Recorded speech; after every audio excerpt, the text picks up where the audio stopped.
দুর্দান্ত স্বাদের এই লাউ চিংড়ি খেতে যেমন সুন্দর, বানানোও তেমন সহজ। আর লাউ চিংড়িতে লাউ তো নিতেই হবে। লাউটা আমি এরকম ঝিরিঝিরি করে কেটে নিয়েছিলাম। ও মা, লাউ চিংড়িতে চিংড়ি থাকবে না? হ্যাঁ, সেটা তো থাকবেই। চিংড়িটাও ভালো করে কেটে ধুয়ে নুন হলুদ দিয়ে মাখিয়ে রেখেছিলাম।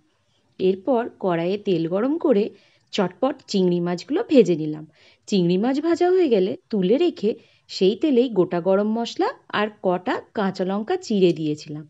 এরপর লাউটা দিয়ে দিলাম। কিছুক্ষণ নাড়াচাড়া করার পর পরিমাণ মতন নুন, চিনি আর মশলা দিয়েছিলাম। মাত্র জিরে গুঁড়ো, ধনে গুঁড়ো, কাশ্মীরি মির্চ আর হলুদ।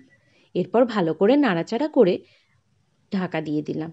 ঢাকাটা খুলে লাউটা মজে এলে আমি চিংড়ি মাছগুলো দিয়ে ভালো করে নাড়াচাড়া করতে থাকলাম, যতক্ষণ না জলটা পুরোপুরি শুকিয়ে